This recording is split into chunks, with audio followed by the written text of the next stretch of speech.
आए हुए सभी साथियों को मेरी तरफ से धन्यवाद, बहुत बहुत शुक्रिया आपका। आज तक सिर्फ ये सरकार एक ऐसी है जो जात और धर्म के नाम पे बांट के कुर्सी पे बैठी रहती है। ये किसी की सुनने की कोई जरूरत नहीं है। इनके पास एक ही झंडा है, हिंदू मुसलमान जाट गुर्जर, और बहुत सारी इनके पास ये बांटने वाली बात है। अभी थोड़े दिन पहले तो हमारे प्रिय प्रधानमंत्री जी ने कह दिया कि छोटे बड़े किसान, यहाँ तक किसानों को बांटने की भी बात करी। और निश्चित रूप से जैसे उन्होंने अपने धर्म और मत को लेकर अपनी आवाज उठाई, तो हिंदुस्तान किसी प्रकार के धर्म मत मतांतर को भूल करके आगे चल रहा है। अभी आपके बीच में आने की कड़ी में करनाल से नीलम राणा जी हमारे बीच में हैं, अपने विचार आपके बीच में रखेंगे। है ही नहीं, हमारा तो दृढ़ संकल्प ये हो चुका है कि सन 2024 तक जब तक हमारी डिमांड पूरी नहीं होती और जिस डिसीजन को लेके हम बैठे हैं और जगह जगह हम अपना आंदोलन कर रहे हैं, तब तक तो हम हिम्मत हारने वाले नहीं हैं, क्योंकि हम वो नेता हैं, हम वो अन्नदाता हैं जिनकी वजह से आज अडानी अंबानी सरकार, बीजेपी कांग्रेस जो भी है सभी अंदर बैठ बैठ के खा रही है और बड़ी डकारें ले रही है। लेकिन इसमें क्या है कि हमारी किसान एकता का वो लोग दम देख रहे हैं और हमारा दम बढ़ता ही जा रहा है, ना कि घट रहा है। वो देख भी रहे हैं कि दिन पर आपसे बार बार हाथ जोड़ के निवेदन है कि जो भाई आंदोलन को जीतना चाहता है, जो भाई आंदोलन को मजबूत करना चाहता है, कृपा करके यहाँ पे कोई भी साथी खड़ा ना हो और कृपा करके आप पंडाल में जाके अपनी जगह ले लीजिए। आपसे हाथ जोड़ के निवेदन है, यदि आप आंदोलन जीतना चाहते हैं, यदि आप आंदोलन की मजबूती के लिए आए हैं, तो एक बार वॉलंटियर साथ से सभी निवेदन कर रहे हैं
कि भारतीय किसान यूनियन के युवा राष्ट्रीय अध्यक्ष पहुंचे, उनका भी बहुत बहुत अभिनंदन और स्वागत है। आप सभी से अनुरोध है कि जो भी जितने लोग बाहर आप सामने आ जाए, कृपया करके आप सभी लोग इस कार्यक्रम की सफलता के लिए अंदर से आए हैं।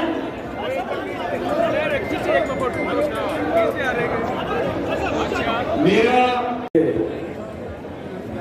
लंबे समय से नेतृत्व कर रहे हैं, सभी हमारे सामने रखे मेरे भाइयों, बुजुर्गों, प्यारे बच्चों, हमारी माताएं बहनें, साथियों, 10 महीने सड़क पे बैठे होंगे। उसके पहले कई महीने से आंदोलन चल रहा है। 20 जुलाई को, पिछले साल की 20 जुलाई को सबसे पहला प्रदर्शन हरियाणा ने किया था। पंजाब वाले भाई उससे भी पहले लग गए थे। 15 अगस्त को दूसरा प्रदर्शन किया था।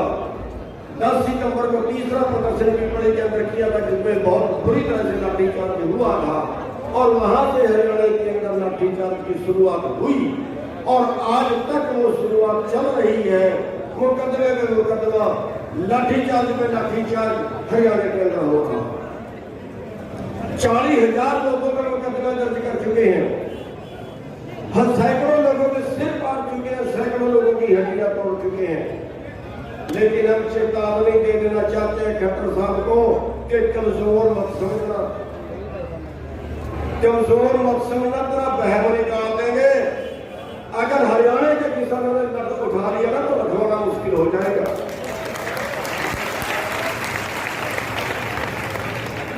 कंट्रोल करने अपने अधिकारियों को, हमने कहीं उपद्रव नहीं किया है, हमने कहीं नजर नहीं उठाया है, हमने कहीं मट्टा नहीं मारा, कहीं हरियाणा के किसान ने एक्शन नहीं की है, कहीं तोड़फोड़ नहीं की है। उसके बावजूद लठ मारे जा रहे हैं, उसके बावजूद हमारे सिर पाड़े जा रहे हैं, हमारे भाइयों को शहीद कर दिया गया। साथियों, पूरे देश के अंदर मैं बधाई देना चाहूंगा हरियाणा के योद्धाओं को कि पूरे देश के अंदर आज नंबर 1 पे अगर ये आंदोलन चल रहा है तो वो हरियाणा के किसानों की बदौलत है। हरियाणा के किसान इसमें आज सबसे आगे बढ़ेंगे। आज किसी नेता की हिम्मत नहीं है कि गांव में घुस जाए, जहां भी घुसता है वहीं भगाते। अभी परसों घुसा था जो क्षेत्र के अंदर भगा दिया गया, बेशक हमारे किसानों को गिरफ्तार किया गया, कुछ भी तकलीफें आई, लेकिन हर नेता को भगाया जा रहा है, किसी नेता को प्रोग्राम नहीं करने दिए जा रहे। ये आपकी एकता का सबूत और आपके हौसले का सबूत है। और सबूत तो यहाँ तक है कि इस कदर हौसला हरियाणा के किसानों में इस कदर हौसला जाग गया है कि 28 तारीख को जिस दिन करनाल में लाठीचार्ज हुआ और हमने कहा कि पूरे हरियाणा के रोड रोक लिए जाए, एक रोड ऐसा भी था जहां केवल 4 लोग गए और बहुत बड़ा हाईवे था, 4 लोग जाके सड़क के ऊपर लेट गए और 4 लोगों ने रोड को जाम कर दिया। साथियों, 700 किसान अभी तक शहीद हो चुके हैं धरने के ऊपर बैठे। 700 थोड़े नहीं होते, 700 किसान अपनी कुर्बानियां दे चुके हैं। लेकिन कहीं मोदी साहब जल्दफहमी में ना रहना कि ये कुछ कर नहीं सकते, ये तो हमारी सरकार। मैं उम्मीद करता हूँ कि जो भी यहाँ पर आए हुए आप वो है जो 10 महीने से सड़कों पर बैठे हैं, मैं उम्मीद करता हूँ कि आप सब बीच में बैठ जाएं। आपके बोलने से पूरा सबसे पहले मलिक खान की ओर से पानीपत के 6 गांव, एक किसान, एक व्यक्तियों के बीच में से मंच पर उपस्थित है। उमरा खेड़ी, राजा खेड़ी, कुटानी, टिमरी, किसान और नंगल खेड़ी और मुतवंडा से भाई सुरेंद्र मलिक जी, आप सबसे पहले मलिक खान की ओर से टिकैत साहब का स्वागत करेंगे। आप व्यवस्था ना करें, सुबह लंबे समय तक हमारे सभी किसान भाई, माताएं, बहनें, नौजवान सब चौधरी राकेश टिकैत जी का कई घंटों से इंतजार कर रहे। मेरा निवेदन है स्टेज के ऊपर सभी साथी बैठ जाएं, अव्यवस्था ना बढ़ाएं। सभी प्रधानों से निवेदन है बैठ जाएं। एक बार स्टेज के ऊपर सभी, कोई भी खड़ा नहीं रहेगा। मंच पर मलिक खान और नंगल खान की ओर से भी आपका जिन्होंने स्वागत कर दिया, मैं उम्मीद करता हूँ पीछे करके बैठ जाए। जो सवेरे से लोग इनके साथ साथ अनाज मंडी एसोसिएशन और पानीपत नई सब्जी मंडी एसोसिएशन, अनाज मंडी एसोसिएशन के पदाधिकारी भी मंच पर मौजूद है, वो भी टिकैत साहब का स्वागत करें। और मथुरली गांव से बलराज सरपंच भी हैं, वो भी उनका स्वागत करें। इसका भी बहुत जरूरी है क्योंकि आप सभी जानते हैं हम अतिथि देवो के संस्थानों में बड़े बड़े हुए लोग हैं। स्वागत की एक कार्यक्रम की एक अनिवार्यता रहती है अब आपके बीच में। और टिकैत साहब के बारे में कहने के तो 50 बात है, लेकिन मैं एक बात कहना चाहूंगा, इस देश की नहीं दुनिया में इस आंदोलन का जो चेहरा बने हैं और इस पूरी दुनिया में इस जो किसान आंदोलन मत कर देना चाहता उसका जिंदा करेगा काम यदि किसी ने किया है तो उसका नाम है महेंद्र टिकैत, पुत्र राकेश टिकैत, जिनमें बाबा टिकैत, हमारे बाबा टिकैत का फूट टिकैतों में होता है। आपके बीच में चौधरी राकेश टिकैत, किसान एकता, किसान एकता, किसान एकता।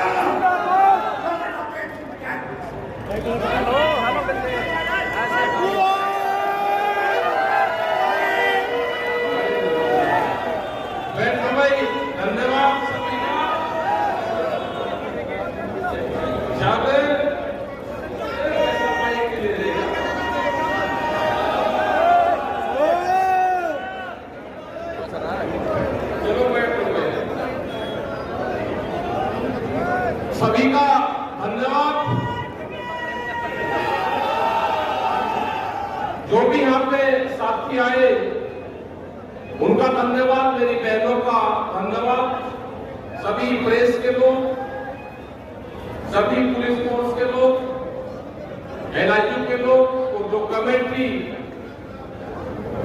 रणबीर मलिक जी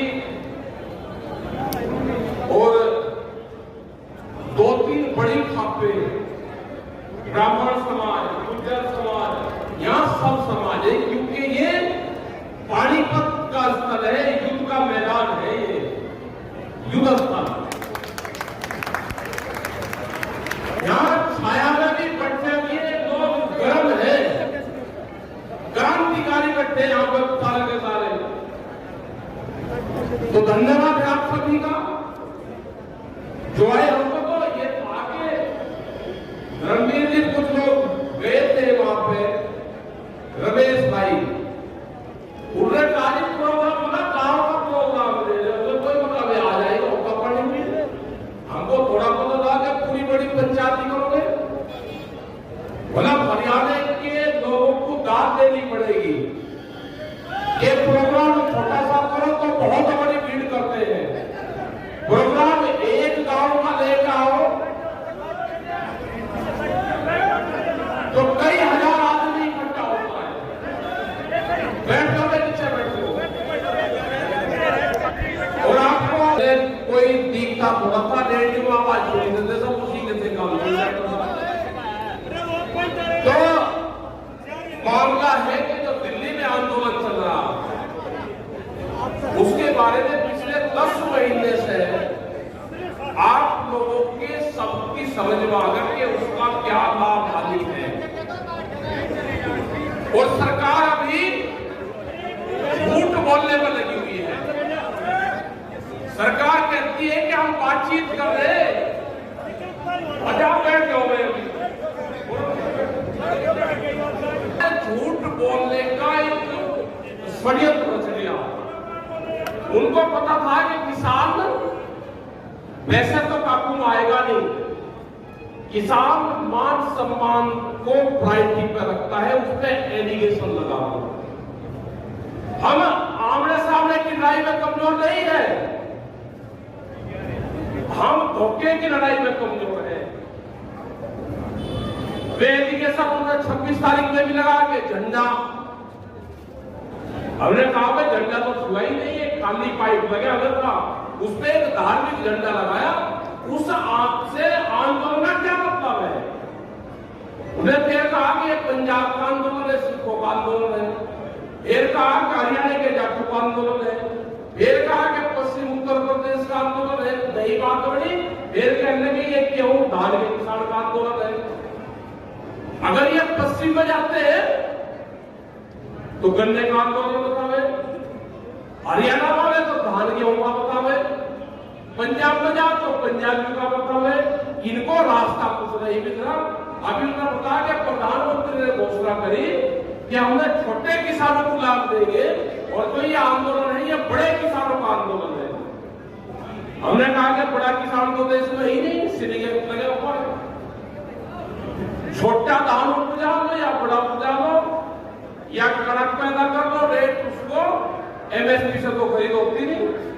इतनी कंडीशन लगा दी कि पहले उत्तर प्रदेश के लोग भी आपके यहाँ पे धान गेहूं बेच सकते थे, और आज हालात ये होगी कि आपका भी नहीं बिकता। यहाँ पे और यहाँ नहीं, पूरे देश भर का हालात यही है। आपके मंडी में बिहार का मजदूर आ रहा है आपके यहाँ पे काम करने, जिसको आप मजदूर कहते हो ना, बहुत मजदूर उसमें ऐसा है कि आपसे ज्यादा जमीन उसके पास में है। लेकिन हालात क्या हुई कि 16 साल पहले बिहार के किसानों को मार दिया गया, वहां की मंडियां खत्म कर दी गई। हम गए उन मंडियों के अंदर, इस तरह के शेड भी अब सब टूट गए, जो शेड थे वे किराए पर दे दिए, बड़े बड़े कंपनी के गोदाम उसमें है, जो उनके ऑफिस थे, जो गेट था, जो मार्केट कमेटी का जो ऑफिस था, घास जम गए, ऐसा होगा कि जैसे यहाँ कोई भूत रहते हो। वहां पर कोई व्यवस्था कुछ नहीं है। अब उनके धान की खरीद होती है 800 से 900 रुपया क्विंटल, उनके मसूर की खरीद होती है 1600 से 20 रुपया, 1600 से 2000 रुपए, कोई खरीद वहां पर नहीं है।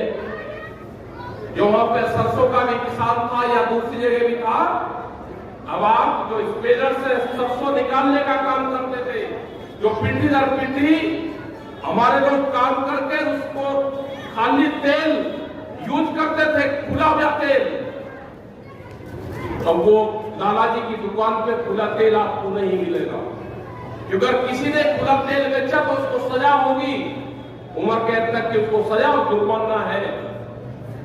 यही हाल दूध पे है। तो एकल फसल को धीरे धीरे एक स्टेट को मारने का प्लान बनाया जा रहा है। आपके ट्रैक्टर, ये दूसरी बात है, 10 साल पुराना आपका ट्रैक्टर नहीं चल सकता, आपकी गाड़ियां नहीं चल सकती, आपका पंपिंग सेट नहीं चल सकता 10 साल पुराना। ये कौन सी प्लान है? ये प्लान है कि किसान को कैसे कमजोर किया जाए, उसकी जमीनों को कैसे छीना जाए। किसी किसान के पास में सड़क के नजदीक की जमीन नहीं बची होगी, अगर बची होगी तो उसमें कॉमर्शियल एक्टिविटी नहीं कर सकता। एनएच के लॉ आ गए हैं कि आप 500 मीटर तक कोई भी पेंशन की दुकान, कोई होटल, ढाबा, रेस्टोरेंट आप नहीं खोल सकते, आपको सरकार से परमिशन लेनी पड़ेगी। कैसे घेर कर लेकर आ रहे हैं? दूध का कानून आ रहा है आपके यहां पे, अब खुला दूध भी आप डब्बे में नहीं बेच सकते, आपको कंपनी के जो एजेंसी होगी उसको बेचना पड़ेगा। वो कंपनी में जाएगा, पैकिंग का दूध मिलेगा। अगर कोई शहर के लोग खरीदेंगे तो पैकिंग का खरीदेंगे। तो सारी जगह से हमारे किसानों को बांधने की कोशिश करी जा रही है। ये तो आंदोलन चल रहा, धन्यवाद देना चाहते हैं कि दिल्ली के चारों तरफ को जो आंदोलन है उसने दिल्ली को चारों तरफ से बांध के घेर रखा है, कोई खुलने का रास्ता नहीं। प्रेस के लोग भी हमारे गांव के लोगों से उल्टे सुल्टे सवाल पूछते हैं, कहते हैं कि सुप्रीम कोर्ट ने कह दिया कि रास्ते खोल दो। आपको जानकारी होगी कि सुप्रीम कोर्ट, हाई कोर्ट ने अगर कहा है तो स्टेट सरकार को कहा है किसानों के पास में ना किसान पार्टी है, ना किसानों को उसको पार्टी बनाया गया। हमारी तरफ से रास्ते खुले हुए हैं, वहां पे जाओगे तो रास्ते हमने रास्ते दे रखे हैं। अगर रास्ते रोके हैं तो भारत सरकार ने रास्ते रोक रखे हैं, कोई किसान ने रास्ते नहीं रोके। खुलवाना है तो अगर हरियाणा सरकार को जवाब देना होगा तो हमारे किसानों की कमेटी बनाने की जरूरत नहीं, वो हमारी एडवाइजरी बॉडी की मेंबर नहीं, हरियाणा सरकार क्या हमको कमेटी बनाएगी, बताएगी। आपको खुलवाना है रास्ते तो आप दिल्ली पुलिस से बात करो, भारत सरकार से आप बातचीत करो। हमारे रास्ते तो हम जब मंच से पहला गलियों में हमारा आना जाना है, आगे की जिम्मेदारी आपकी है। पुलिस से हटवाओ रास्ते, उनसे खुलवाओ रास्ते, लेकिन आपको बर्बाद करने पे सरकारें तुली हुई है। आपको केसीसी के नाम पे आपकी जमीन हड़पने का षड्यंत्र है। आपको कर्जा देंगे, भाव नहीं देंगे। जहां पे जमीन पे हम बटे हुए, यहाँ पे गन्ने की खेती होती है, यहां से लगा के और जीत तक की, क्या बात गन्ने के जो शुगर मिल है 55 साल से पानीपत के अंदर उसमें काम चलता रहेगा, उसमें घोषणाएं होगी और मिल में काम नहीं चलेगा। उनकी प्लान है कि किसान फसलों से दूर हटे। एक तरफ आप कहते हो कि धान और गेहूं को छोड़ो, दूसरी फसलों पे आओ। यहाँ के किसान ने गन्ना लगा रखा है, वो सस्ते रेट में गन्ना बेचता है। वो उत्तर प्रदेश में जाके पर्ची उसके पास में है नहीं, वो 160, 70 और 200 रुपया क्विंटल में इलीगल तरीके से गन्ना बेचता है। अगर उसने उत्तराखंड के अंदर गन्ना बेचा पिछले 4 साल पहले, हरियाणा का बहुत गन्ना पहली बार वहां पे गया, वहां के अधिकारियों ने कहा कि इनके चालान करने के, हमने एक भी ट्रैक्टर का चालान हरियाणा के किसी भाई का कटने नहीं दिया। वो मंडी का हो, आरटीओ हो, पुलिस विभाग हो, या से 2-2 ट्रॉली टूट के गई है। हमने कहा कि हरियाणा का किसान पहली बार यहां पर आया है। हम बहुत दिन से वहां पर बड़ी फसलें बेचते हैं, हमारा आपस का आन जान और लेन देन है, लेकिन दुर्भाग्य यह है कि उत्तराखंड में गया, यहां से 200-250 किलोमीटर किसान गन्ना लेके गया, उसका आज भी करीब 40 करोड़ रुपया से ज्यादा का बकाया उत्तराखंड में है, जहां पे बीजेपी की ही सरकार है। तो यह दुर्भाग्य है, लेकिन हमको मुकाबला करना पड़ेगा। अभी 10 महीने आंदोलन को हुए, हमने सरकारों को कहा है कि कान खोल कर सुन लो, ये किसान 10 साल भी आपके खिलाफ संघर्ष करना पड़ेगा, तो ये किसान 10 साल भी भारत सरकार के खिलाफ आंदोलन करेगा। लेकिन आपकी औकात नहीं कि आप कानून वापसी न लो, कानून वापसी भारत सरकार लेगी। आपको वापसी लेना हो तो आप ले लो, नहीं तो आने वाली सरकारें वापसी लेगी। जिनको भारत में राज करना होगा उनको कानून वापसी लेना होगा। ये कानून हम लागू नहीं होने देंगे, संघर्ष होगा। अगर किसान 10 महीने से वापसी नहीं आया तो आने वाले टाइम में भी किसान वापसी नहीं आएगा। आपने गलत जगह पंगा लिया, आपने इस क्षेत्र का, दिल्ली के चारों तरफ बसने वाले किसानों का आपने मिजाज पढ़ लिया होता। ये तो हजारों साल से आंदोलन और लड़ाइयां लड़ रहे हैं, आपने इनका अगर इतिहास पढ़ लिया होता तो आप ये काले कानून लेकर नहीं आओगे। आपने काले कानून लेकर आए, ये किसान आपको छूटेगा नहीं। आपका मुंह जमीन में दबा कर रखा, ये किसान तो कबड्डी खेलने वाले लोग हैं, तो कुश्ती करने वाले लोग हैं, ये तो मिट्टी में खेलने वाले लोग हैं। आपका मुंह जमीन में दबा के रखेंगे भारत सरकार, आपको ऊपर उठने भी नहीं देंगे। जब तक आप ची नहीं बोलोगे, आपको छोड़ने का काम नहीं करेंगे। सबसे ज्यादा जिम्मेदारी हमारा जो युवा किसान है उसके ऊपर है। वो भी ध्यान से सुन ले, जो हम बुजुर्ग हैं, हम आमने सामने की लड़ाई में इनसे कमजोर नहीं। आमने सामने की लड़ाई तो हम बुजुर्ग सब लड़ लेंगे, लेकिन जो एक लड़ाई मोबाइल की आई उससे हम कमजोर हैं। हमें जो युवा साथी है, युवा बच्चे हैं, उनका साथ चाहिए। आप ट्विटर और फेसबुक में इस आंदोलन को सपोर्ट करो, इस आंदोलन को चलाओ, क्योंकि मुकाबला पैसे वाले से है। उनकी आईटी सेल बहुत मजबूत है, उनकी आईटी सेल का मुकाबला गांव का मुकाबला होगा, गांव से। दिल्ली का मुकाबला गांव सा होगा। ये नौजवान तैयार है इसके लिए, अपने अपने ग्रुप बनाए, अपने बुजुर्गों से बातचीत करें। आज से पहले फसलों के क्या रेट थे, दूसरी चीजों के क्या रेट बढ़े, फसलों के क्या रेट बढ़े, ये सब चीज आप डाल लो उस पर। उनसे मुकाबला आप ही लोग कर सकते हो। ट्विटर और फेसबुक पे आप चलाओ, ट्रैक्टर को तैयार रखो, कभी भी दिल्ली में जरूरत पड़ सकती है। हमने कहा कि ये पुराना ट्रैक्टर जो तुमने बंद कर दिया है, या तो ये कानून वापसी ले लो, नहीं तो दिल्ली की चमचमाती सड़कों पे 10 साल पुराना ट्रैक्टर फिर चलेगा। वो कब चलेगा? जब संयुक्त मोर्चा तय करेगा। ये हमारे 4 लाख ट्रैक्टर भी वही है और ये किसान भी हमारे वही है। ये सौभाग्य की बात है कि देश का युवा किसान इस आंदोलन से जुड़ा, अपनी जमीन से जुड़ा। इस युवाओं को जमीन से भी जोड़ना है, इस युवाओं को मोबाइल से भी जोड़ना है। आप अगर चला ही रहे तो किसान का भी चलाओ, ये आंदोलन जब तक चलेगा जब तक कानून वापसी नहीं होंगे, ये किसान घर वापसी नहीं करेगा। हम शिफ्ट वाइज काम करने वाले लोग हैं, कोई सुबह में आ जाएगा, कोई शाम को आ जाएगा। आपका धन्यवाद है कि आप मुजफ्फरनगर की रैलियों में भी गए।